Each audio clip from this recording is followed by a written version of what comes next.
Bismillah. Assalamualaikum warahmatullahi wabarakatuh.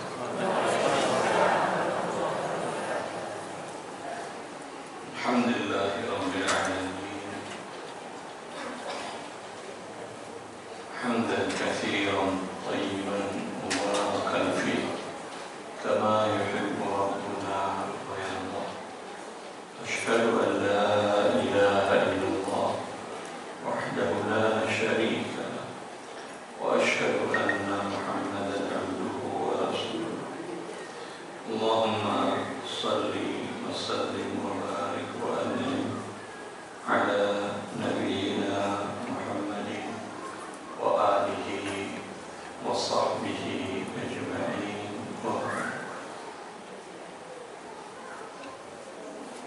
Ibu dan bapak-bapak yang dimuliakan Allah Azza wa Jalla, sebelumnya kita telah membahas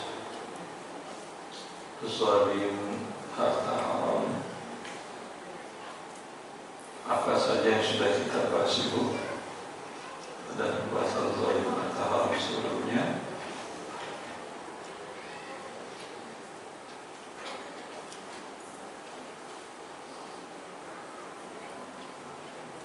Pengertian, terus dalil, terus praktek-prakteknya sudah kita bahas.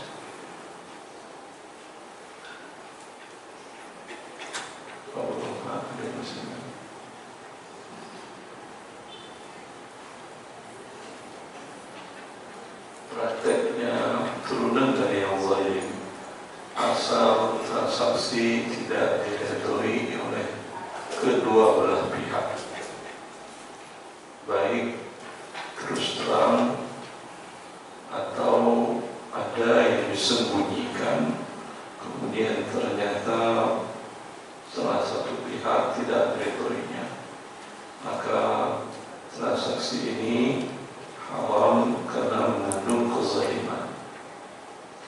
Kalau terus terang dan pihak tidak menzalimi, seperti penerapan penarikan pajak kepada setiap warga negara, ini tentu yang ditarik tidak ridho. Ada yang ridho ditarik harta pajaknya.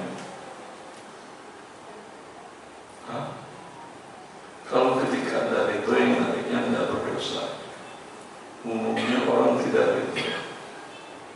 Gaji haknya harusnya didapatkan di akhir bulan 10 juta, lalu dipotong berapa PPN sekarang?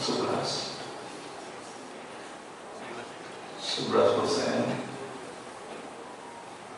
ya, hilang uangnya 1.100.000, tinggal yang dibawanya ke rumah 8.900.000.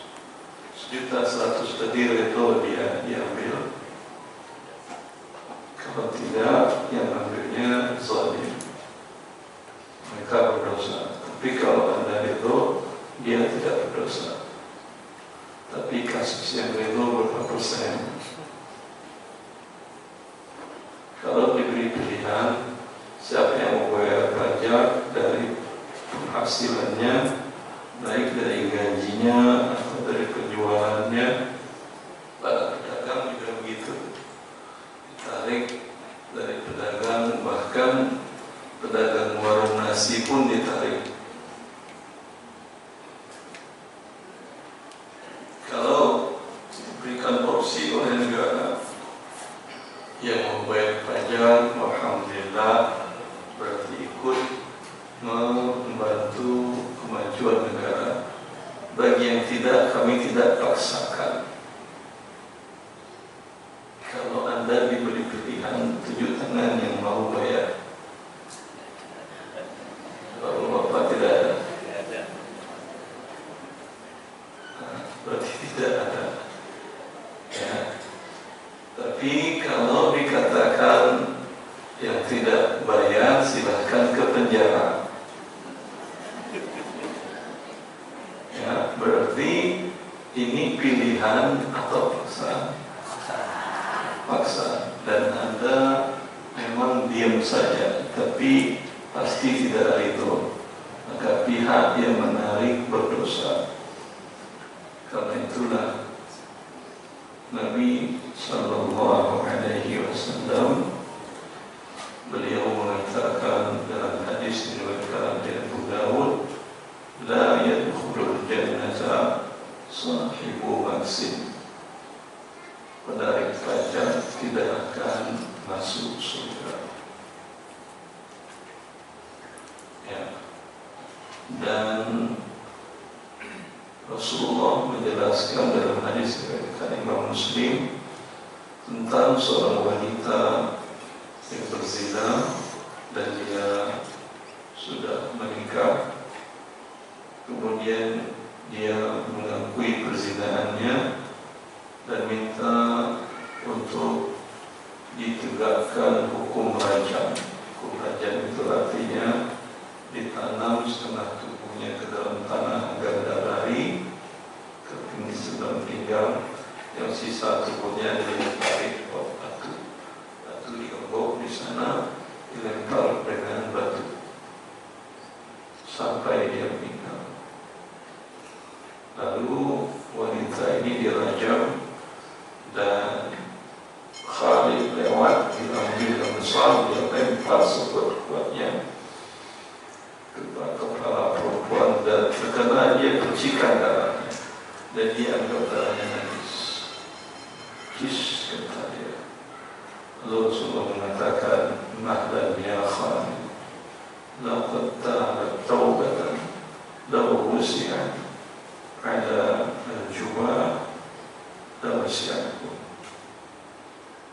Dia telah bertaubat, yang pertaubatannya itu andai diberikan untuk menebus dosa para penarik pajak akan cukup untuk diampunkan. Berarti dosanya besar penarik pajak itu.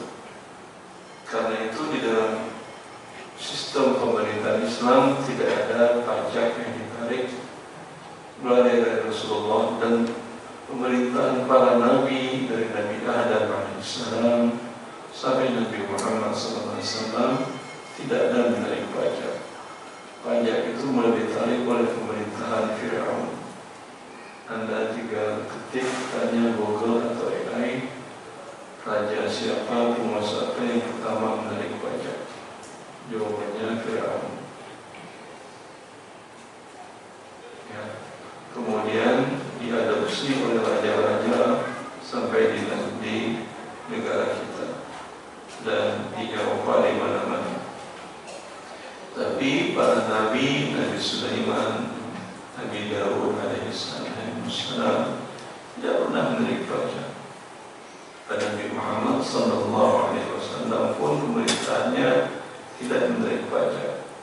Dan Nabi Isa nanti di akhir zaman, tugasnya beliau turun dari langit, tugas beliau membunuh Dajjal, kemudian mematahkan semua salib, mau yang besar yang kecil dia patahkan, menunjukkan itu haram dan kerusakan.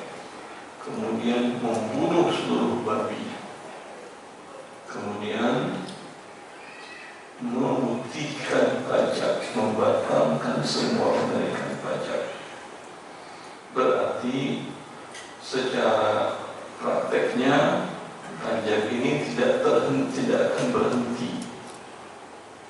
Ya, akan terus ada pemerintahan yang menerapkan pajak sampai nanti Nabi Isa menghapuskan semuanya di akhir zaman, baru tidak ada lagi pemerintah yang menarik pajak. Dan setelah itu kiamat terjadi. Ya.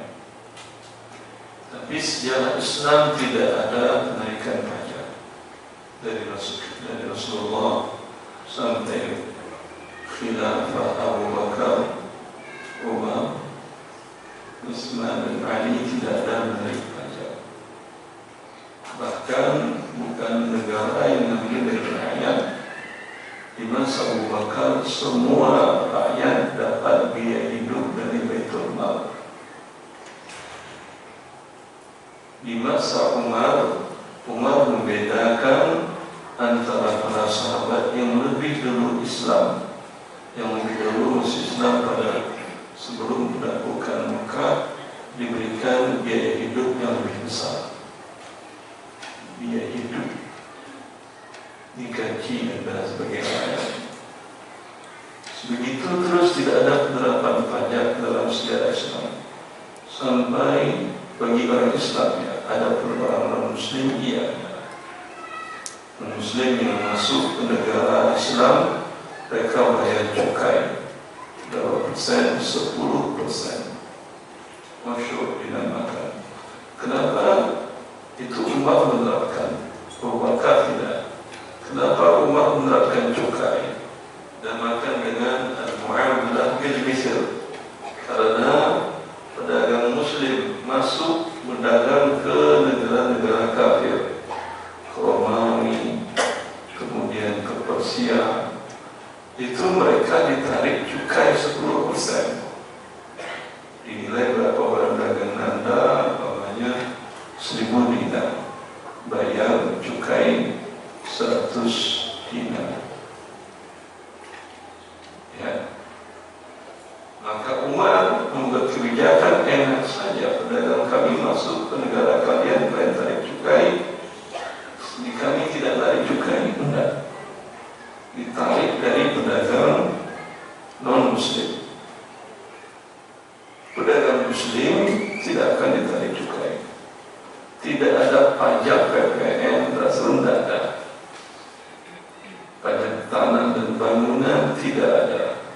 Tapi kalau orang kafir tinggal di negara Islam, ya, karena mendapat suaka atau lainnya, atau dia Muslim dan dia kafir zimmi, kafir yang bukan memerangi orang Islam dan agamanya agama Yahudi dan Nasrani, boleh tinggal di negara Islam, tapi mereka bayar namanya jizyah, pajak.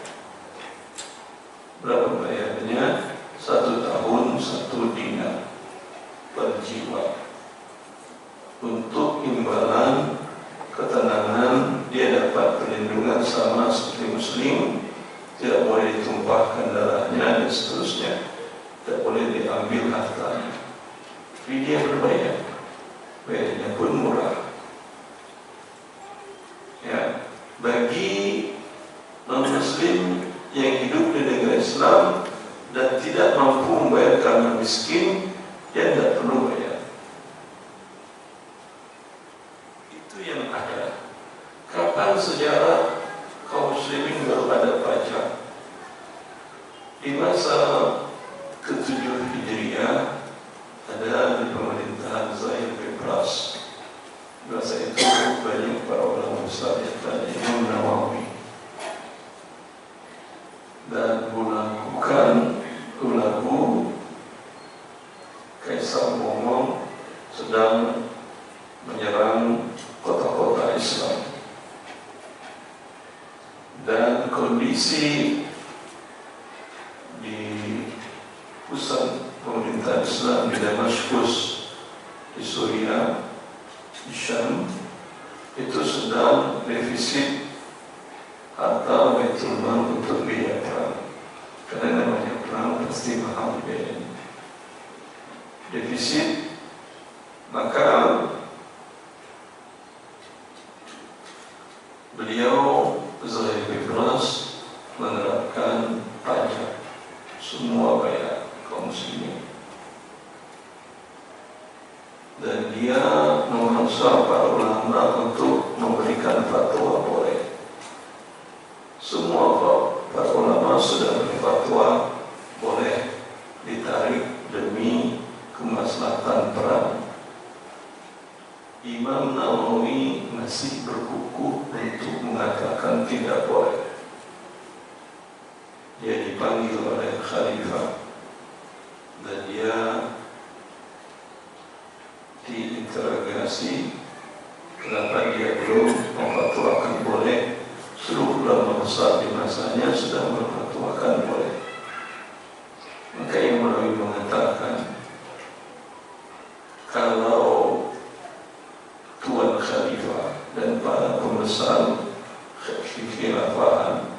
hidup sama seperti hidup kaum muslimin yang lain, tidak bermewah-mewah, pakaian mewah, kendaraan mewah, kuda, unta mewah, dimasukkan ke Baitul Mal karena Anda dapat fasilitas Baitul Mal semuanya. Dan Anda khalifah juga dijual. Kenapa khalifah dijual? Karena khalifah ini dahulu budak,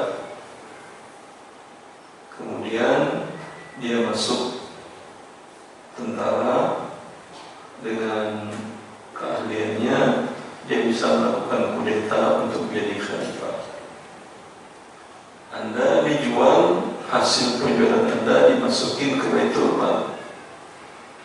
Masih kurang, baru saya fatwakan boleh. Kira-kira apa jawaban khalifah? Dia mau dijual. Maka khalifah murka dan menyatakan bahwa saya tidak ingin lihat Nawawi lagi. Lalu Imam Nawawi diusir dari kota Damashq, pusat pemerintahan Islam, kota Khilafah. Beliau pulang ke kampungnya di kota Nama. Ya. Kemudian beliau tidak berapa lama setelah itu Khalifah meninggal. Sebelum beliau Khalifah meninggal, para ulama besar di kota Damaskus meminta agar Khalifah memaafkan Imam Nawawi, dan dia memaafkan karena keilmuan Imam Nawawi sangat berasa umat dapat manfaat dari kajian-kajian ilmuwan, ilmiah beliau. Tapi ketika para ulama datang meminta Imam Nawawi untuk kembali ke kota Khilafah, beliau mengatakan, saya tidak akan kembali ke kota Khilafah selagi Zahid bin Pras masih di sana. Tidak lama dari ucapannya, Khalifah wafat. Setelah wafat baru dia masuk ke kota Damaskus kembali. Yang kita ambil dari sini bahwasanya pajak itu baru boleh dilakukan bila kondisi sangat mendesak, ya, dan pun ditarik tidak rata. Kalau PPN rata kan ya, setiap orang yang beli barang kena, mau yang kaya mau yang miskin kena. Anda belanja di warteg, belanja di warung Padang, itu mereka menggunakan PPN apa tidak?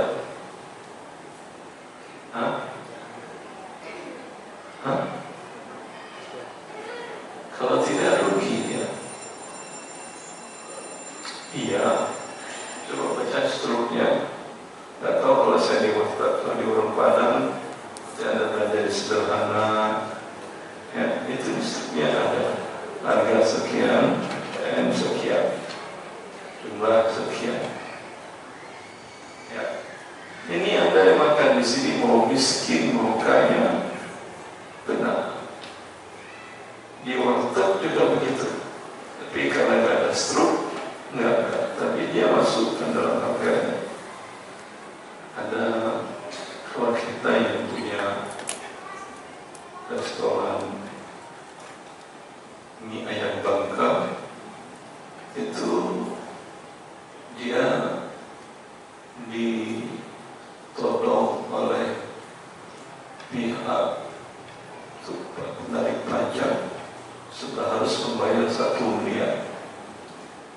1 miliar. Dia datang menanyakan ke saya bagaimana caranya, Ustaz. Saya sampaikan ada salah seorang teman yang dia urus kantor pajak, insyaallah bisa membantu. Dan alhamdulillah selesai urusannya. karena dia ketakutan akan dipenjara. Ya, jangan dipikir tak bayar pajak. Maka ini semuanya akan terzalimi, kezalimannya. Dan itu dalam Islam tidak ada. Ditarik hanya dari yang kaya saja. Tidak, kalau PPN tidak bisa mengatakan tanah dan rumah semuanya, PBB ditarik semuanya, atau ada yang tidak? Semuanya. Berarti hanya namanya, nama Anda, sertifikatnya, tapi Anda bayar pajak. Kalau WIPL, iya, mereka ada kerjanya, kelihatan. Kalau pajak, ya, maka dalam Islam ini tidak dibolehkan. Ini kezaliman yang langsung terang-terangan. Ada kezaliman yang tidak terang-terangan, seperti dalam transaksi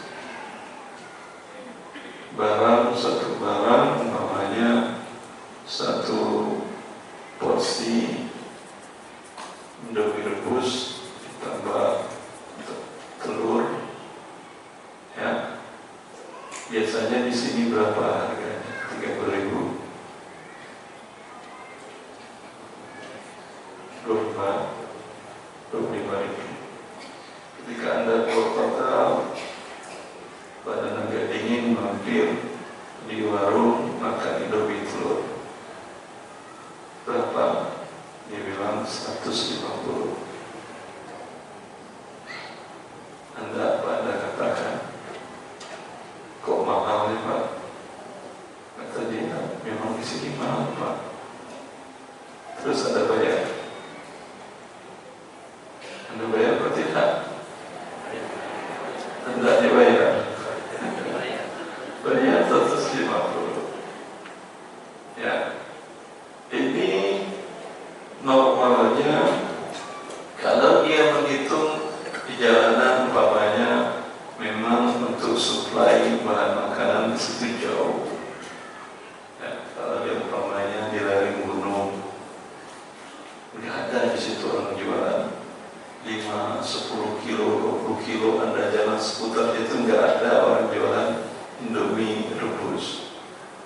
Dia bawanya melewati lembah, menaiki gunung untuk mendapatkan telur dan Indomie tadi. Itu normal harganya. Seperti ada di pesawat Indomie telur berapa? Ada 50 atau 60 atau sampai 100. Anggaplah 100 ya. Itu ya karena di pesawat ada pesaing. Anda agak bisa ketok pintu beli dari sebelah agak.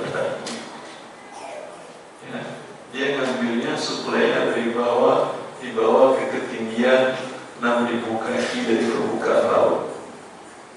Ya, itu memang pantas ya, jelas. Tapi kalau yang tidak jauh dari situ sekilo lagi ada juga warung yang lain. Ya, dan harganya tidak seperti itu. Ya, memang lebih mahal sedikit daripada di sini karena ketersediaan suplai bahan makanan ke sebagian daerah mungkin tidak seperti Jabodetabek. Jabodetabek 25, dia mungkin 50-an. Tapi ini 150. Ya Anda bayar. Yang 100 itu halal bagi dia. Dia nggak maksa Anda. Ya udah Pak, kalau nggak bayar nggak apa-apa, kata dia. Anda tetap bayar nggak? Dia nggak marah-marah kok mintanya. Tapi Anda sudah makan masalahnya. Apa kali yang Anda bilang? Tidak apa-apa sih, seperti 50, tapi kapan-kapan tolong dong ditulis tulisannya besar. Ya, sebelum berhenti kelihatan Indomie rebus telur 150.000 satu porsi. Kalau begini kan mendadak, saya nggak punya uang cukup, mau bayar pakai apa saya? Udah Pak, nanti saya tulis, kata yang ini bayar dulu. maka yang 100.000 rupiah, karena harganya 50.000 rupiah mungkin normal, itu yang 100.000 rupiah diambil dengan cara yang zalim. Anda tidak itu. Kalau dari awal Anda memang udah cari Indomie, nggak ada yang kelihatan oleh Indomie. Lalu ini ada dan tertulis 150.000 rupiah, Anda berhenti. Ini Anda bayarnya ridho apa tidak? Ridho. Ya, karena dari awal tahu. Ya, maka dia memang mendapatkan uang Anda, tapi Anda tidak ridho, maka ini dia mendapatkan dari cara yang zalim dan haram. Dan begitu juga barang yang lain. Barang kalau dalam kondisi bagus, motor atau barang elektronik, harganya mungkin 10 jutaan. Ya. Dalam kondisinya sekarang yang dijual ke Anda, paling harganya 7 juta. Ya. Agar trik dari pedagang biasanya dipolis seolah-olah bagus, kemudian mana kelihatan rusak diperbaikinya, ya, tapi perbaikannya tidak menaikkan harga sebetulnya, hanya dipolis-polis saja. Beda kalau memang diperbaikinya, dibongkar mesinnya, semuanya baru lagi, nah itu tidak ada masalah, tapi dia pun harus menyebutkan. Ketika itu Anda beli 10 juta, padahal pantasnya kalau dia sebutkan, Pak, ini pernah kelelep banjir, biasanya turun berapa persen harganya itu? Mobil baru, motor baru 15 juta, baru pakai 2 hari, ada banjir, Anda tetap gas, mati di tengah banjir itu, ada dorong, itu penurunan harganya berapa persen?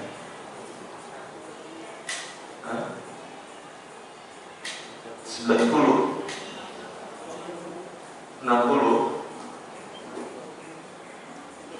70, 30%, berarti dari 15 jadi 10 juta, begitu. Ya, tanyalah ke tukang bengkel. Saya pun tidak tahu, makanya bertanya ke bapak-bapak. Kalau ada yang pengalaman silahkan dijawab. Ya, dia dalam kondisi tadi dia perbaiki ke bengkel, ya, lalu jalan lagi. Sekarang dia jual, setelah dia pakai sudah bagus lagi, dia jual dengan harga umpamanya 13 juta, baru dipakai setahun, dan orang makainya pun ya, pantas dan tidak ada masalah, kata dia, pakai setahun. Tapi yang jual nggak bilang bahwa ini pernah kelelep banjir. Ya, kalau banjir dia sampaikan, mungkin harganya bukan 13-14, mungkin harganya 9 atau 8. Nah, dengan dia diamkan tadi dan dengan diponesnya, walaupun dia molesnya sudah keluar uang 2 juta, 3 juta, berarti 15 kurang 2 juta, 3 juta, harganya 13 tadi kan ya. Tapi harga pasarnya ini kalau terus terang paling 10, 11 atau 9. Ya, berarti selisih antara 11 dengan harga jual 12, ada uang yang tidak halal. Kalau dia sebutkan ini memang kelelep banjir, tapi saya sudah habis uang umpamanya 3 juta, karena itu saya jual 13, 14, ya, saya ada 15, tambah 3, 18. Karena saya sudah pakai setahun, tidak apa-apa lah, saya rugi 5 jutaan. Ya. Padahal harga pasarnya yang untuk setahun bekas banjir tadi 9 atau 10. Selisihnya itu 3 atau 2 juta, haram dia makan, kecuali dia sampaikan dari awal. Ya, ini memang motor bagus, katanya. Setuju 12 juta, 13 juta, setuju katanya. Tapi mohon maaf, masalah Pak rahasia ini. Ini waktu 2 bulan beli banjir besar di daerah sini ingat ya. Itu saya karena motor masih baru, saya anggap insya Allah aman. Ternyata banjirnya dalam dan mati di tengah banjir, saya dorong.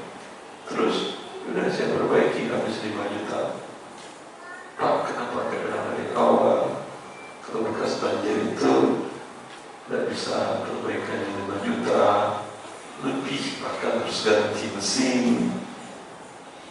Ya, saya tidak tahu detailnya. Ya, setelah itu kalau dia itu tidak ada masalah. Tapi kalau dia diamkan saja sudah terjual, ya si pemakai tidak ada masalah. Tapi halal ini baginya, penjual tidak halal. Karena kalau dia sebutkan akan turun harga secara selisih 1 sampai 2 juta. Pak, kalau Pak sebutkan saya nggak berani belinya 12, 13. Saya maunya 10 atau 9. Kalau Bapak ada keluar uang banyak dari Pak. Ya. Jelas ini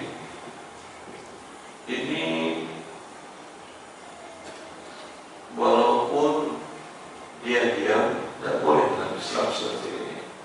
Kita tahu dalam sejarah Imam Abu Hanifah, beliau diriwayatkan dengan sanadnya dalam Tabaqat Al-Hanafiyah bahwasanya Imam Abu Hanifah menitipkan barang dagangan, baju, kain untuk dijualkan di Mesir, dibawa oleh muridnya yang berdagang ke Mesir. Ya, sebelum dia bawa, dia katakan ini semua kainnya bagus, kecuali yang satu ini ada cacatnya.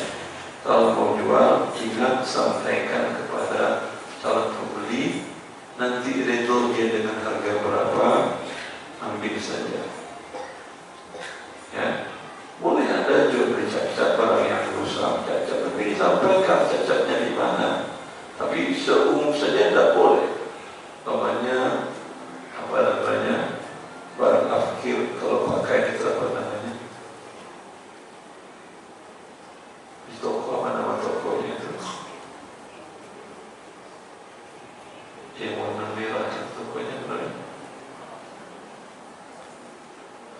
Barang pabrik namanya apa, stok naik atau dinas pesan sekian unit, sekian ribu piece.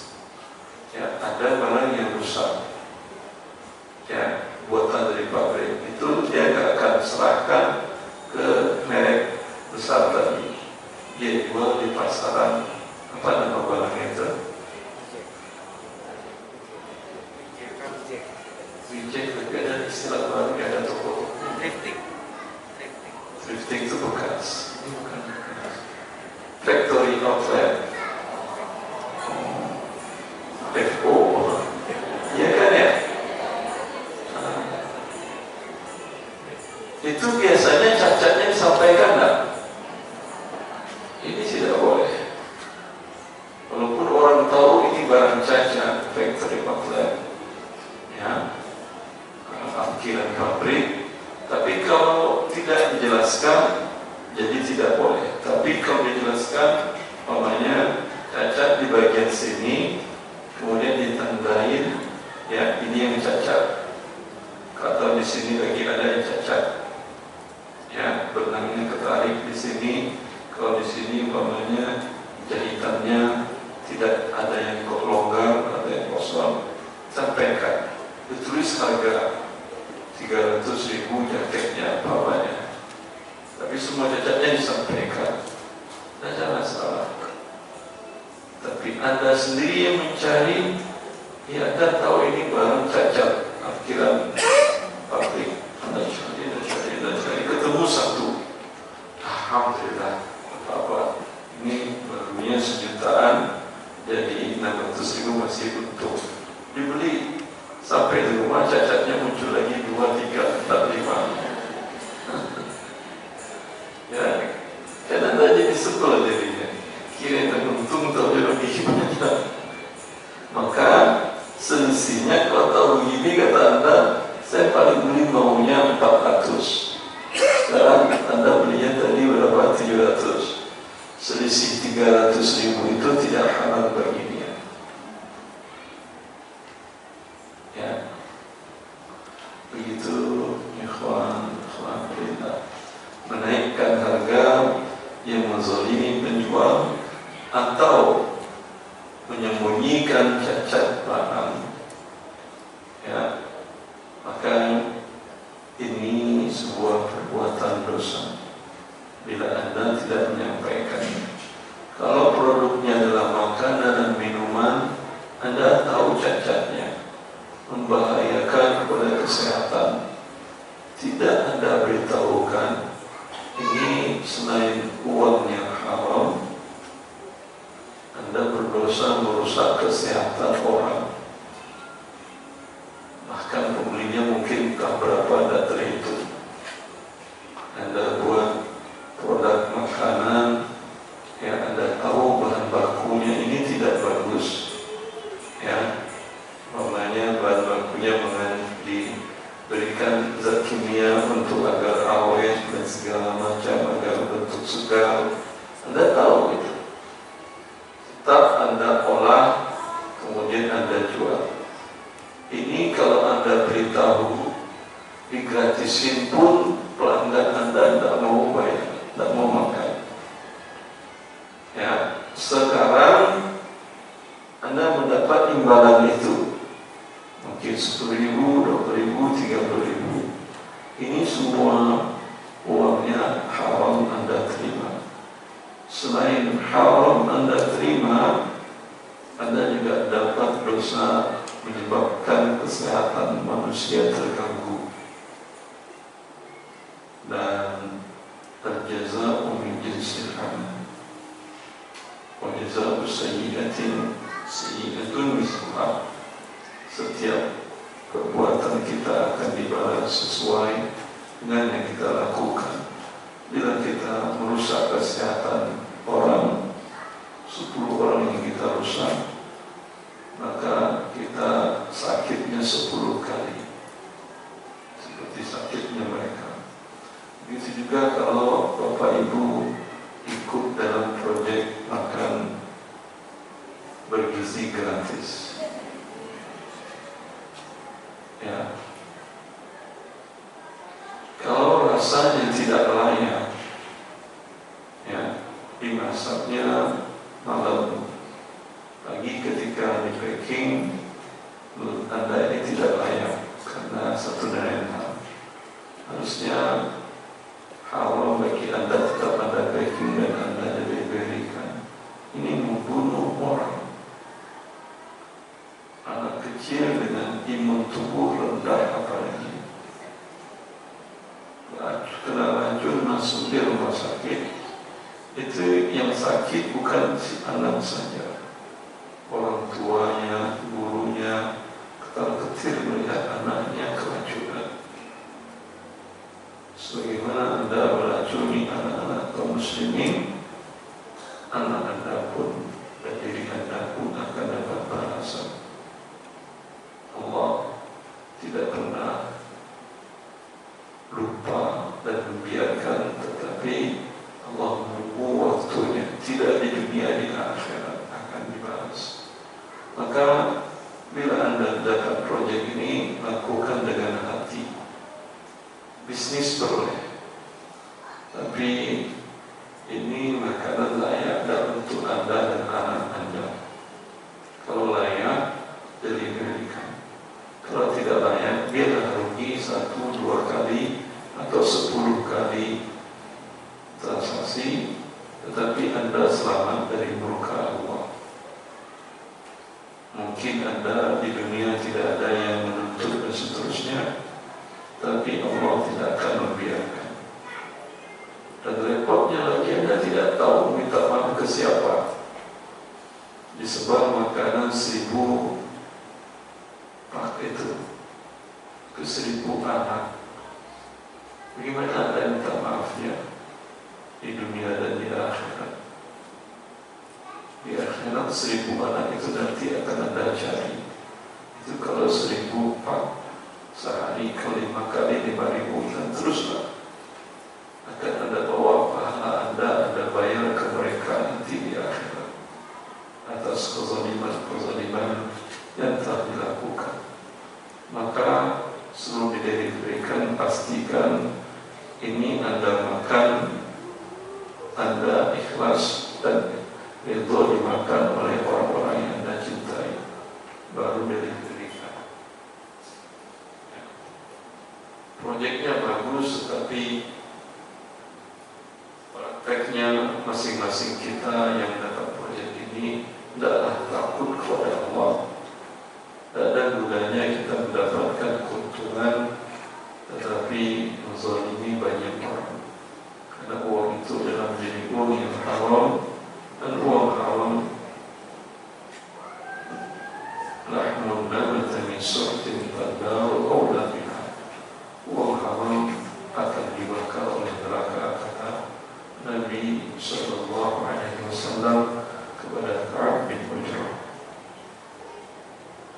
Baik, silakan bagi ibu yang ada pertanyaan.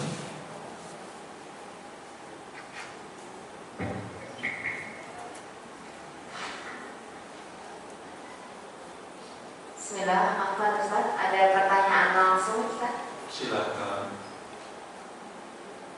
Mohon izin untuk membacakannya. Bismillah. Suami membeli emas dengan aplikasi laku emas.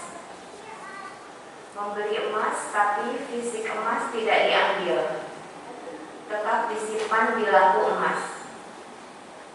Boleh diambil atau boleh tidak? Waktunya terserah kita. 24 jam bisa diambil bebas. Alasannya membeli dengan aplikasi laku emas ini untuk lebih mempermudah dalam penyimpanan. Pertanyaannya, apakah transaksi seperti ini diperbolehkan?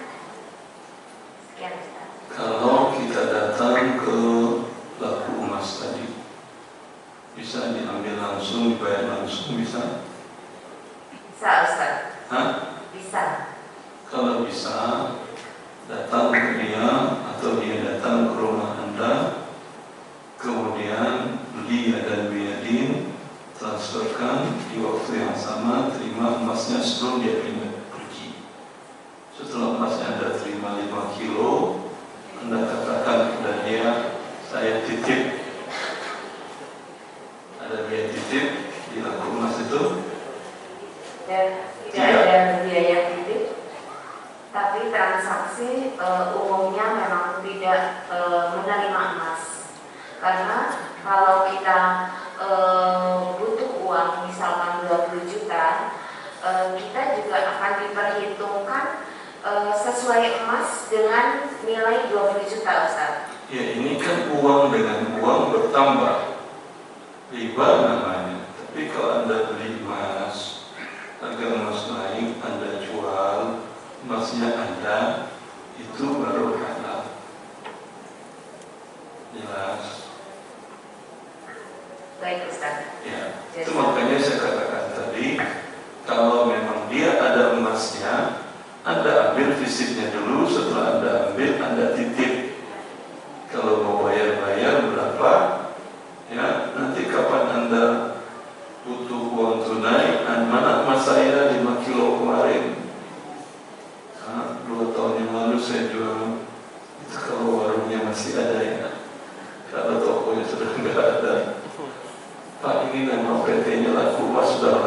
Bapak. Anggap dia amanah. Alhamdulillah PT-nya sampai 100 tahun depan masih ada. Anda ambil emas dulu, terima 5 kilo tadi. Jelas? Sekarang mau Anda jual ke dia, boleh dia transfer. Nah, katakan ini saya jual, saya tidak akan bergerak di sini kecuali Anda transferkan ke rekening saya 15 miliar dengan harga emas hari ini. Nah, itu boleh. Kalau tidak seperti itu tidak boleh. Ini semua digital, emas digital. Bagaimana kalau kita buat beras digital, air minum digital? Tidak mau untuk air minum digital. Klik aja dah kenyang tuh. Harus tinggal klik langsung hilang hausnya. Masya Allah. Ini haram hukumnya, riba dan mengandung unsur perjudian. Silahkan dilanjut. Di depan saya ada 3 pertanyaan kertas. Ibu mau langsung silahkan dulu.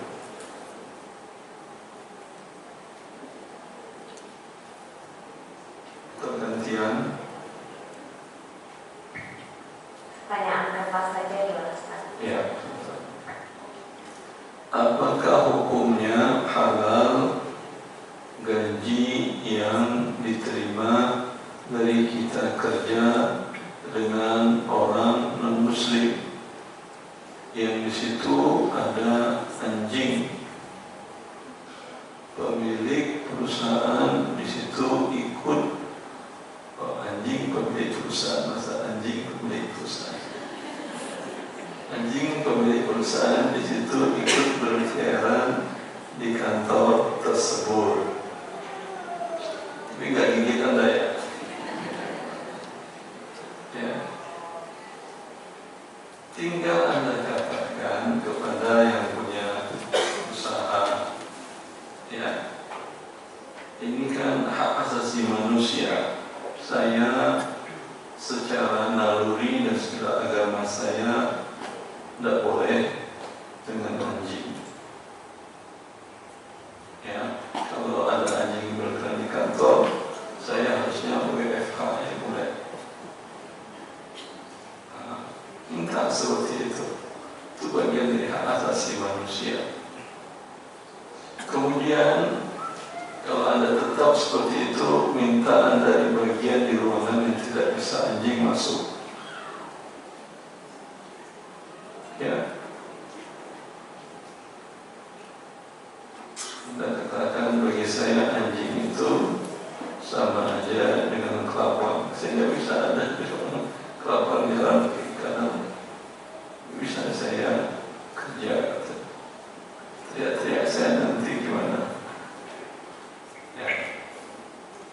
Tapi kalau Anda tidak digigitnya dan tidak dia menjilati tubuh Anda, pakaian Anda, tidak ada masalah. Tapi memang kalau kita Muslim melihat hal yang seperti itu, kita jijik, sudah tidak bisa konsen.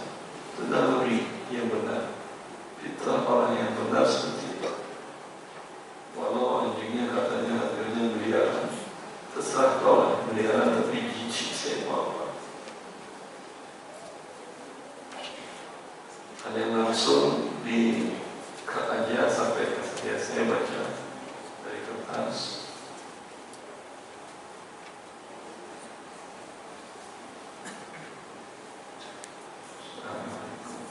Bagaimana dengan sistem penjualan di marketplace yang menaikkan harga jual sekitar 13,5%? Dan bila ada diskon atau program promo ongkos kirim gratis tanpa ada kesepakatan dari awal atau ada kesepakatan, dia naikkan harga lebih mahal ya, asal dia menyebutkan tidak ada masalah. Paham? Kalau dia sebutkan atau Anda tahu kalau belanja di toko X, apa namanya? Dulu saya itu dilihat itu ada toko pakaian anak-anak, merknya Debenhams. Itu harganya mahal-mahal. Ini memang kualitasnya bagus. Atau kebutuhan bayi di Mothercare.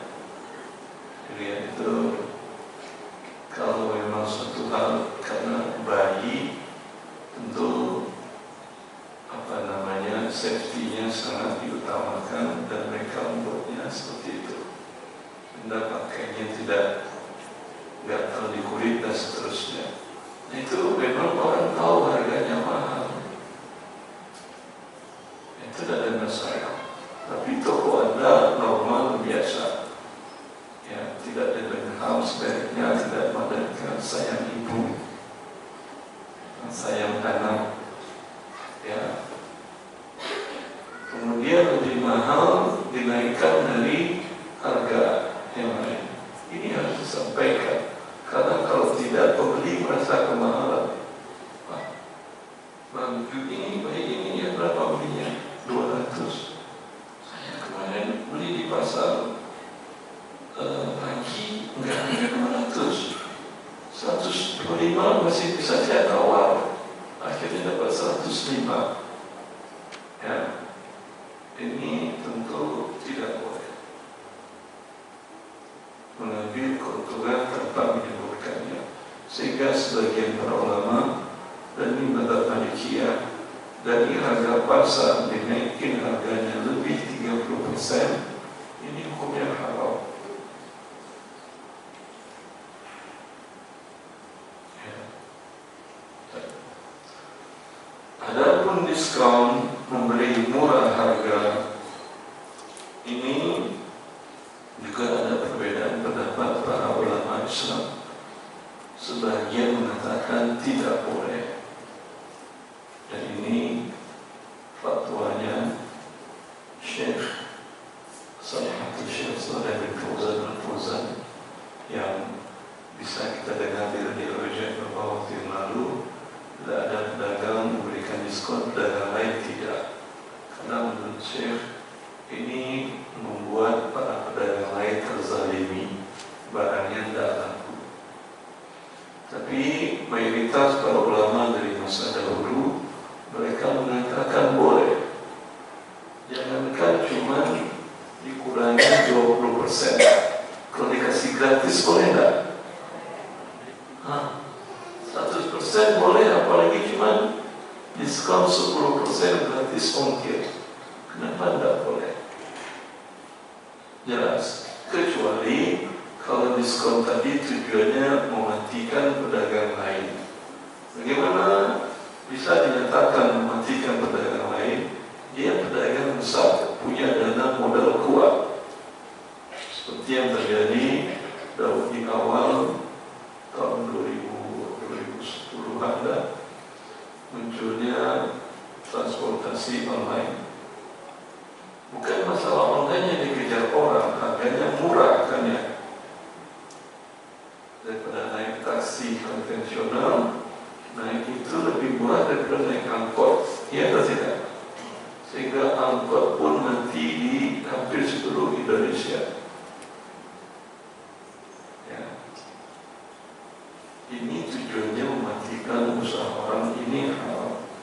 Tapi kalau Anda tidak punya modal kuat, memang baru buka Anda beri diskon. Orang jual pisang goreng 1 bijinya 3.000, Anda jual 3.000, dapat 2. Ya, boleh, ada masalah. Karena Anda pedagang kecil, paling hari pertama ngasih diskon, hari kedua mungkin masih diskon, hari ketiga udah normal lagi. Kalau terus-terusan, tidak bakal kembali modal. Ya, ini tidak ada masalah. Berdasarkan perbuatan Umar bin Khattab ketika Hatib bin Abi Balta'i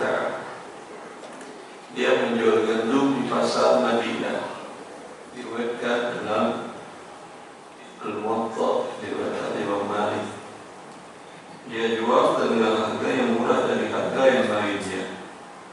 Maka Umar sebagai khalifah yang beliau sidak ke pasar, mengetahui orang banyak belanja di Hatib bin Abi Balta'a, dan lihat harganya murah. Dia marahi Hatib, irfa' atau tarfa'an su', naikin hargamu kalau tak angkat kakimu dari pasar Madinah. Hatib bin Abi Balta'a lebih milih angkat kaki. Dia belum nampaknya dia pulang. Para pembeli tetap datang ke rumahnya untuk belanja di pasar, tetap datang ke rumahnya belanja, ya, karena harganya lebih murah. Maka kemudian Umar mengatakan kepada Hatib, itu pendapatku kemarin, sekarang silahkan kau berjual di pasar. Karena kalau Anda memberikan murah, ya, yang diuntungkan siapa?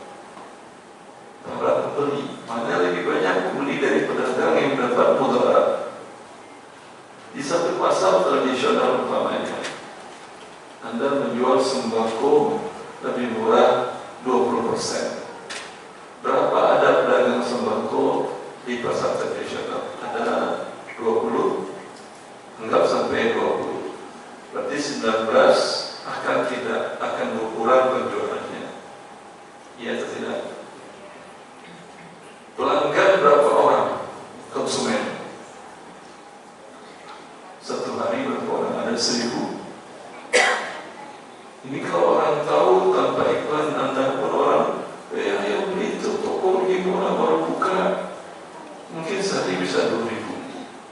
Berarti orang mendapatkan barang dengan harga murah 2000, yang mendapatkan mudarat hanya 19.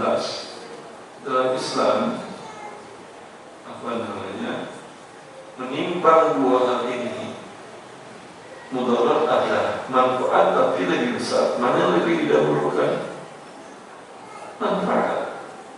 Apalagi kalau niatnya ikhlas, bukan seperti yang tadi tujuannya mematikan usaha orang. Ya. Ini tujuannya ikhlas, ingin memberikan kemudahan kepada para konsumen mendapatkan barang dengan harga murah. Wallahu a'lam. Dari kertas lagi, jika kita mendapat barang lelang, tetapi dari banyak barang yang datang ada barang yang terafiliasi Israel, bolehkah kita tetap menjual barang-barang tersebut yang boikot? Anda jual boleh, tidak ada masalah, halal secara hukum. Tetapi secara kehidupan bersaudara kita, ini akan timbul masalah. Dipertanyakan persaudaraanmu hanya sebatas barang dagangan. Dalam kasus yang lain, orang tua Anda, keluarga Anda dijahili oleh tetangga Anda, dan dia punya toko sembako dan harganya murah, bermutu, berkualitas, tapi dia sering jahilin, sering menghina dan macam-macam, tidak enak dengarnya.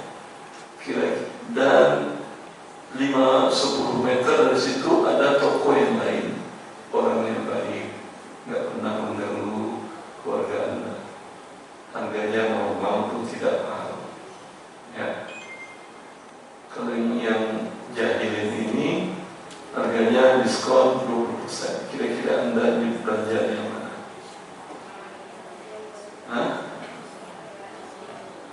Yang mana? Yang tidak menzalimi. Ini Anda manusia. Yang satu ini dipertanyakan, orang tuamu dicacinya, dihinanya, kau tetap belanja segitu murah ke harga kehormatan keluargamu cuma dengan 20% dari harga barang. Ya. dikasih gratis pun kalau orang yang punya harga diri tidak mau.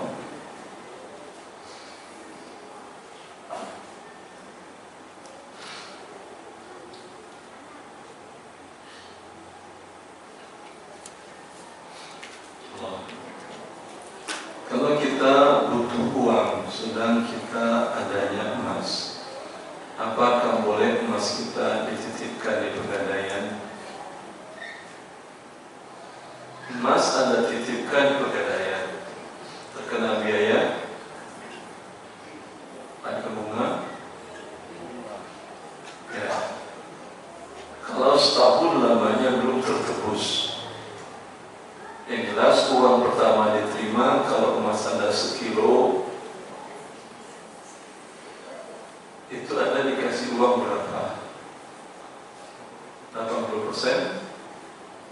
Ya, 800 juta. Dan ternyata setahun lamanya. Jadi kesepakatannya 1 bulan. Bunga plus biaya penyimpanan dan seterusnya. Nanti setahun habis nggak itu 200 juta? Habis. Berarti ruginya banyak. Kalau Anda jual dapat 1 miliar atau 2 miliar. Sekarang Anda cuma dapat 1 miliar 600 juta, rugi Anda 400 juta secara duniawi. Akhirat Anda berdosa karena ini riba. Anda pinjam uang berbunga, maka ini namanya riba. Yang minjam sama dilaknatnya dengan yang memberikan bunga riba, yang mendapat bunga riba. Maka jual saja, dapat Anda uang 100%. Kapan Allah beri rezeki lagi? Mau harga emas 3 juta per gram, 5 juta, kok ada rezeki ya beli. Walaupun lagi murah emas 600.000, kalau gak ada rezeki ngapain dibeli? Pertanyaan selanjutnya, jual bahan baku ambil untung 2.000. Misalnya beli tempe 8.000, jual ke dapur koperasi 10.000, apakah itu haram? Kalau memang harga pasarnya adalah 10.000, tidak ada masalah. Bahkan kalau Anda beli kedelainya, kacang kedelainya, ya, cuma 1.000, tapi di pasar tempenya, kalau sudah jadi tempe 10.000, Anda berarti untung 90%. Boleh, karena Anda jual di harga pasar. Ya. Bahkan ribuan persen pun boleh, kalau memang itu harga pasarnya. Anda pergi ke pedalaman Kalimantan atau Irian, alhamdulillah ketemu sebongkah itu kayu gaharu. Anggap ada 3 kilo. Itu kayu gaharu $7.000 per kilo, kalau yang hitam kuat itu. Ya, Anda dapat di hutan tadi gratis kan ya? Anda bawa ke Jakarta, ada pedagang yang mau beli ke Anda dengan harga $20.000.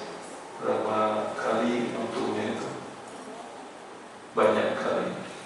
Boleh, karena itu harga pasarnya. Jelas. Wah. Dari kertas yang terakhir, Assalamualaikum warahmatullahi wabarakatuh. Ustaz, izin bertanya, bagaimana hukum penjualan secara affiliate program, dan bagaimana hukum menjual baju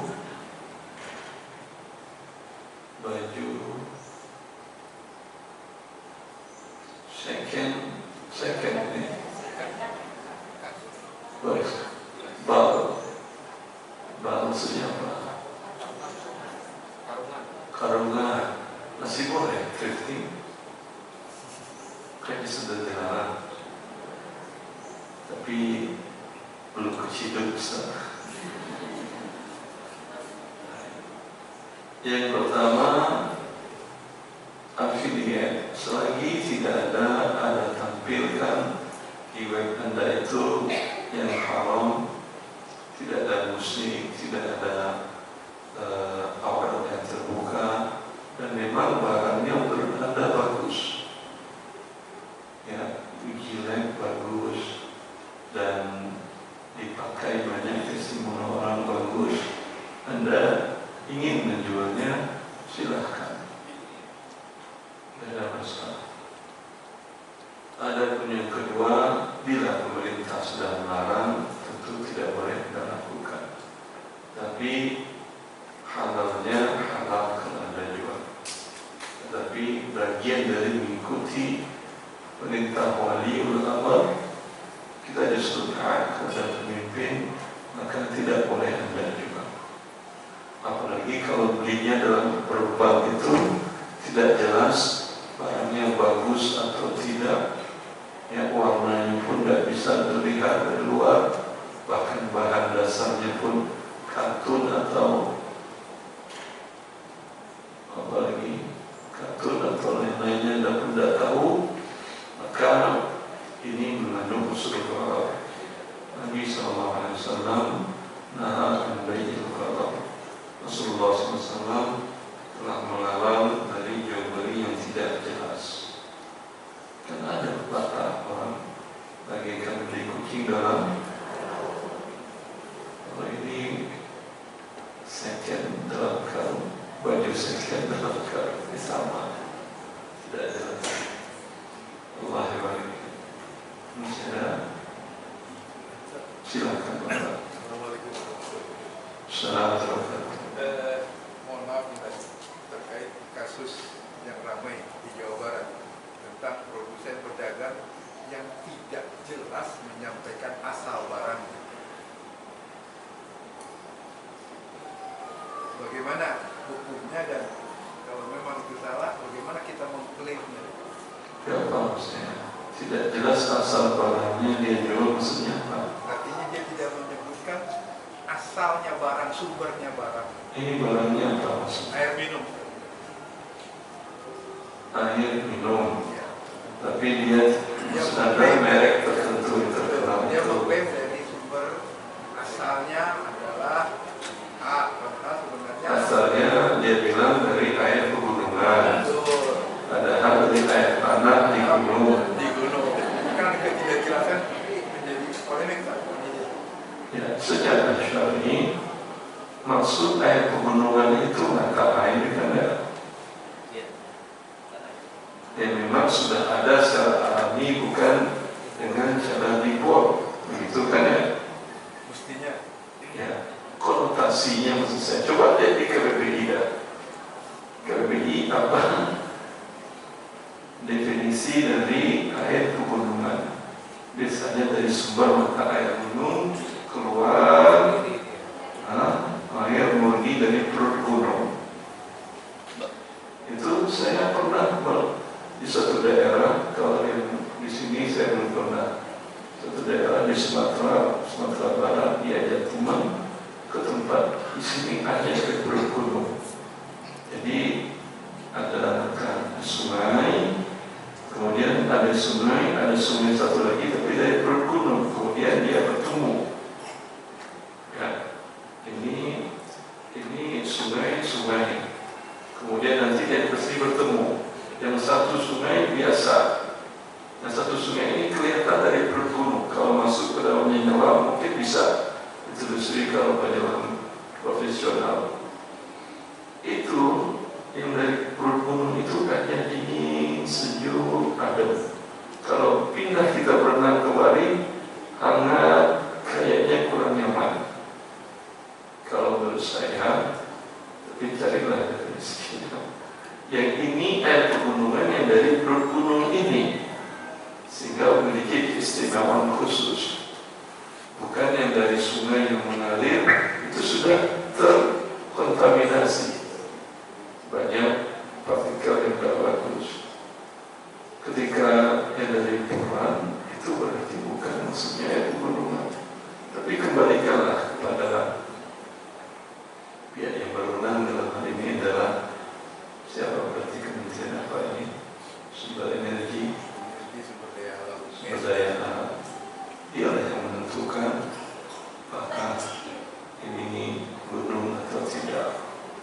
Cuman kalau menentukan dari iklannya tentu ahli bahasa.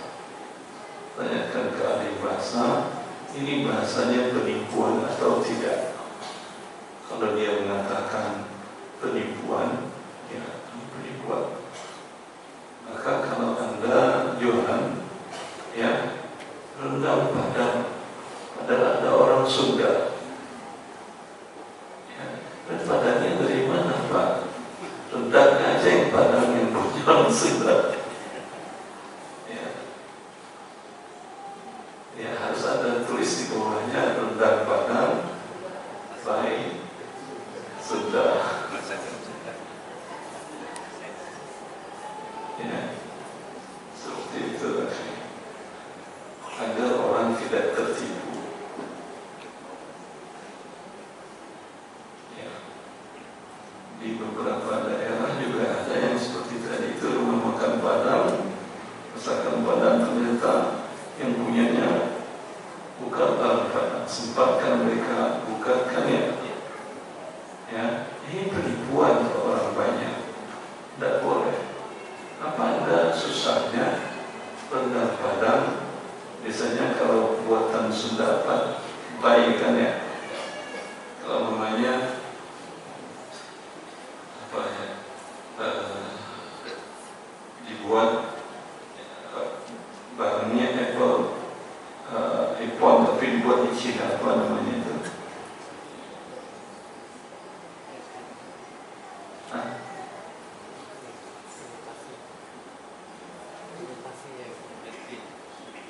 Made in China tapi teknologi Amerika begitu. Ya, bikin juga lah rendang made in Sunda. Masalahnya kan Anda khawatir kalau rendang made in Sunda orang nggak makan. Kata siapa?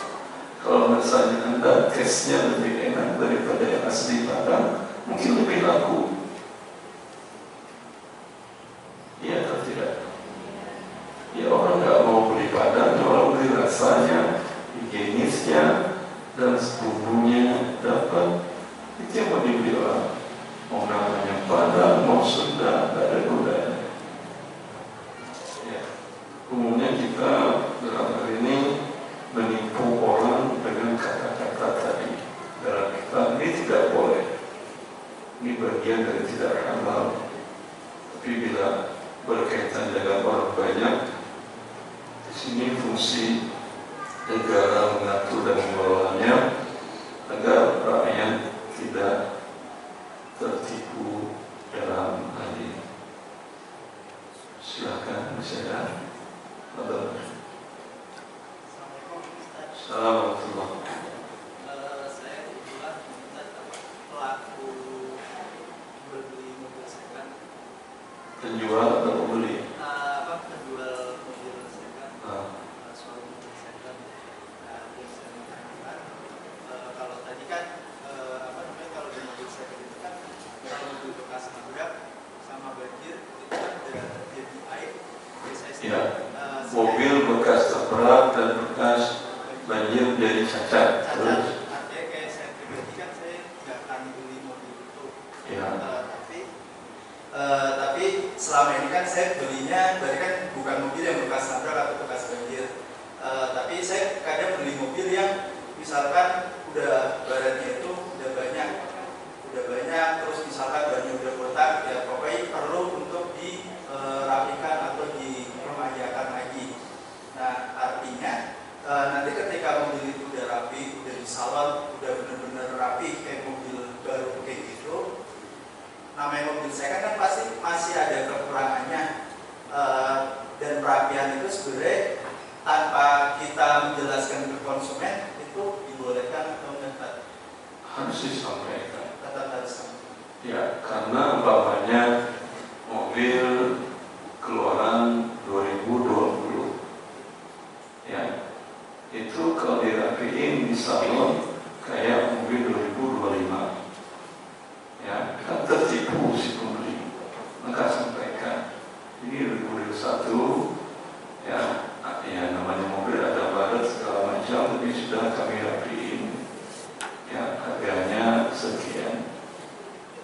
Ya, sampai bilang dia ini sampai ke arah nggak baratnya mas. Ya kalau Anda waktu itu ada fotonya, ini lihat foto aslinya. Ini foto yang sudah kami rapi. Kalau nggak ada yang sampaikan seingatnya Anda. Jelas. Allah Akbar. Sudah, saya mau tanya, ini sudah terjadi. Saya pernah punya motor Yamaha ya. Sudah ada kerusakan di kelistrikan sehingga motor itu nggak bisa di starter dan yang lainnya. Terus Itu satu, lainnya kan banyak kan ya? iya, saya ke bengkel resmi Yamaha. Waktu itu habis sekitar 1 juta lebih. Dia ini. Terus itu saya jual ke teman yang biasa jual beli motor, pedagang motor. Saya ceritakan ini masalah ini, saya kasih bukti apa saja yang sudah diperbaiki di Yamaha itu. Pemeriksaan dan diperbaiki langsung atau pemeriksaan saja? Diperbaiki, diganti spare part dan seterusnya, habis 1 juta lebih. Terus saya kasih fakturnya ke teman yang mau beli itu, ini kerusakan ini sudah diganti ini. Terus dia ngasih DP 200. Saya bilang untuk pelunasannya setelah saya punya motor baru ya, sekitar 2 pekanan lah, boleh. Beli motor baru. Waktu itu motor motor yang saya jual itu setelah seminggu lebih kemudian ditabrak. Saya lagi jalan, ditabrak dari belakang sama mobil. Terus ada yang pecah lampunya dan seterusnya. Saya ganti lagi yang baru. Kemudian setelah penyerahan saya bilang, ini motornya habis ketabrak, gimana harganya? Dia bilang nggak apa-apa, udah sesuai dengan harga awal aja. Harga awal itu 4,3. Jadi pas mau penyerahan beberapa hari, motor saya ditabrak, saya bahwasanya ketabrak, tapi sudah saya punya. Itu aja. Apakah yang saya lakukan ini sudah benar atau ini? Alhamdulillah sudah benar. Halal 4,3. Itu sebenarnya Allah. Ya begitu kawan. Biasanya syaitan menggoda kita. Hanya beli kalau diperbaiki. Kalau berkata barang harganya turun, dia nggak jadi beli. Enggak. Kalau memang rezeki Anda, Allah akan mudahkan tanpa Anda membohongi orang. Sering kasus yang terjadi di antara 2 sahabat Nabi yang dinukil oleh Imam Nawawi dalam kitabnya Al-Majmu' Syarhul Muhadzab, di mana Abdullah bin Umar menjual budak kepada Utsman bin Affan. Setelah dibeli dengan harga 800 dinar, Utsman membawanya. Lalu beberapa hari setelah itu Utsman komplain, kata dia, ini budak cacat, kau jual barang cacat ke saya. Kata Abdullah bin Umar, demi Allah saya tidak tahu, saya tidak mungkin menjual barang cacat kepadamu, karena saya mendengar Nabi bersabda, siapa yang menipu kami tidak bagian dari kami. Nah ini buktinya. Ya udah, kalau gitu saya ambil kembali ini uang Anda, kata Abdullah bin Umar.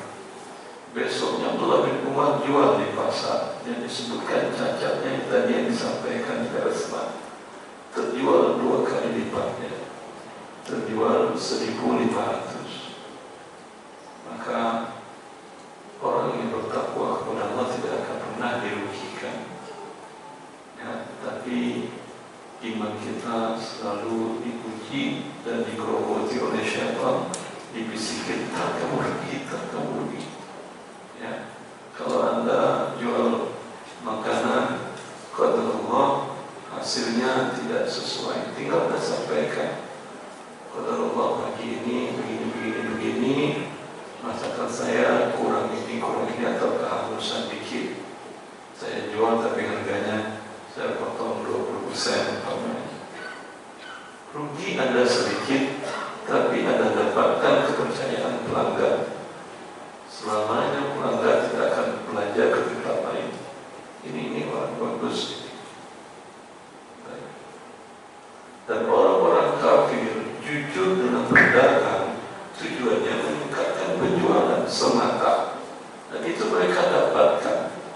kita orang Muslim, kita jujur supaya menaikkan penjualan kita, mendapatkan keridhaan dari Allah. Nabi mengatakan, "At-tajir as-saduq al-amin ma'an nabiyyin was-siddiqin was-syuhada'i was-salihin."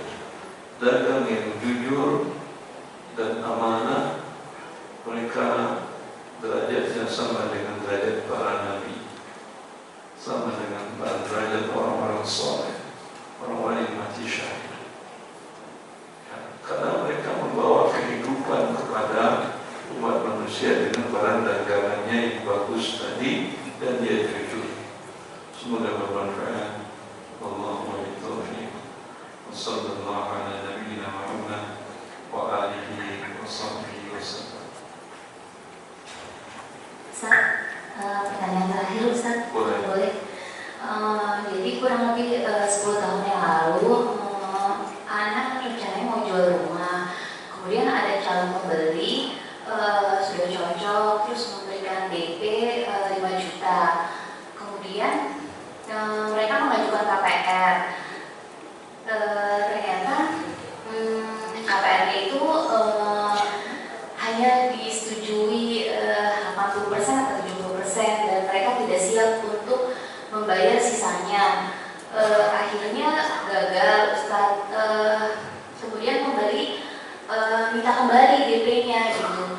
Sebenarnya DP itu kita harus kembalikan kepada pembeli atau hak tetap penjual kita karena kesalahan dari pihak pembeli. Itu aja Ustaz. Syukron. Jazakallahu.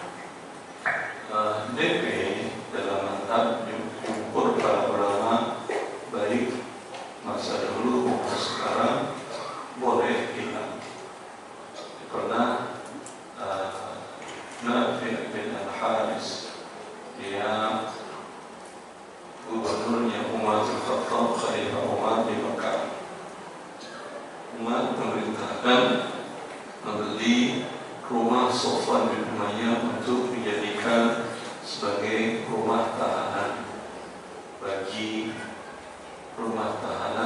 orang-orang yang punya hutang dan tak mau bayar, dikurung. Kalau dia bayar, keluar dari kurungan, ya, tapi dikasih makan, ada halaqah hafiz Qur'annya juga, tapi dikurung. Maka Nafi' bin Al-Haris membeli, menanyakan berapa harganya, katakan 60.000 dinar. Maka Nafi' mengatakan ini 5.000. Kalau khalifah setuju, ini bagian dari harganya. Kalau khalifah tidak setuju, ini berarti untukmu. DP kan ya. Sehingga halal DP itu hangus. Tapi kalau berat, juga Anda bila Anda sebagai pembeli, kan Anda tidak mau juga hanguskannya. Maka solusi terbaiknya Anda katakanlah, tunggu dulu rumah saya ini terjual. Kalau terjual harganya sama atau lebih, ya uang kamu saya kembalikan. Masalahnya uang yang kamu bayar sudah saya pakai. Ya, kalau tidak terjual dengan harga yang lebih, ya karena satu dan hal, ya yang boleh buat DP benar-benar hilang, hangus, ya seperti itu. Wallahu ta'ala. Cukup. Kita tutup. Cukup. Semoga bermanfaat. Allahumma taufiq. Assalamualaikum warahmatullahi wabarakatuh.